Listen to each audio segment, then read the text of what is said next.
Y como consecuencia de los numerosos ataques armados que se dan por el pago de la extorsión, varias rutas de transporte colectivo han desaparecido aquí en la ciudad capital. Muchas de ellas dejaron de prestar el servicio, pero Ligia Toledo, nuestra compañera, está precisamente en un punto estratégico y nos tiene la información sobre este particular. Ligia, buen día, adelante.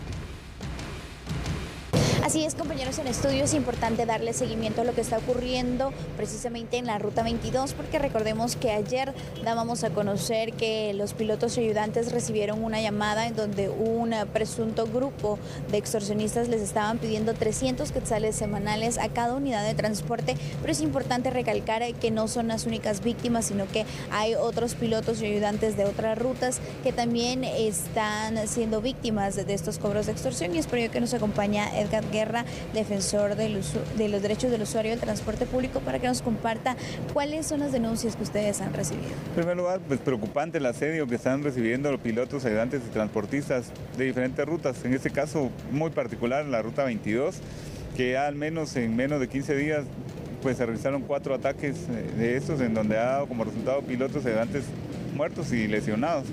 También hemos recibido información de otras rutas. Lamentablemente en el proceso el Estado de Guatemala no tiene la capacidad para poder responder a esto. Han hecho esfuerzos importantes, pero no finales, en donde el tema de las extorsiones, este fenómeno social ha crecido desmesuradamente. Es decir, ya no solamente se extorsiona el transporte urbano, sino urbano departamental y exurbano, que significa más de 300 millones de quetzales anuales solamente el tema de extorsiones al transporte público. Ya ha habido una diversificación de este negocio criminal, en donde también hay asaltos en autobuses de transporte que se han incrementado y se incrementarán probablemente derivado del pago del aguinaldo laboral que reciben los guatemaltecos en esta fecha. ¿Cuáles son las rutas que han sido más afectadas y las que más han denunciado? Este año, producto de ese tema de las extorsiones, desapareció prácticamente la Ruta 1 y la 2, la Ruta 3. En la Ruta 36 y 37 continúa el asedio en contra de estas unidades, la 203 y 204 también, que ahora pues ya tiene un paliativo con el Transmetro, que ha sido un importante cambio para el tema del control de la delincuencia. Debe haber un cambio de modelo de prestación del servicio de transporte público para lograr realmente la tranquilidad que guatemaltecos en autobuses, que son más de 6 millones de guatemaltecos que diariamente utilizan diferentes sistemas de transporte público, viajen de una manera segura y digna.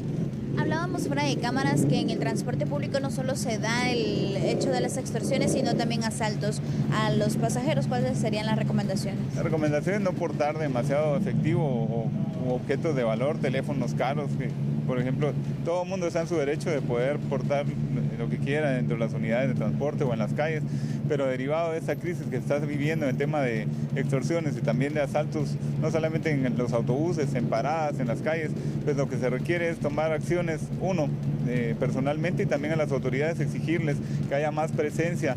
Sabemos que es complicado, pero que haya más presencia en diferentes puntos, que la misma población ha denunciado, y hay un mapeo de puntos realmente donde hay más asaltos, más ataques de tema de extorsión. Entonces es posible controlar un poco este tipo de flagelos que realmente tiene preocupada a la población guatemalteca. Perfecto, muchas gracias, Edgar, por ampliarnos esta información. Entonces ya escuchamos que producto de las extorsiones han desaparecido ciertas rutas, y también el llamado para los pilotos y ayudantes es la cultura de denuncia. Recuerde que lo puede hacer al número 1561 de la línea Cuéntaselo a Valdemar, y también, si en dado caso los usuarios de transporte público desean realizar alguna denuncia, lo pueden hacer al 1555 de la Procuraduría de Derechos Humanos. Con esta información regreso al set principal. Gracias, Ligia, por este reporte. También a Edgar Guerra, de la Procuraduría, específicamente Defensoría de los Usuarios del Transporte Colectivo, por esta información, que es lamentable porque sí son varias rutas que han desaparecido, esto derivado de los hechos de violencia que han ocurrido últimamente y sobre todo las denominadas extorsiones. Por lo tanto, se espera que precisamente la Ruta 22 reanude el servicio, especialmente en esta época de la que es necesaria la movilización de personas. Esto se paraliza como consecuencia de los últimos hechos de violencia. Así que vamos a continuar con más información.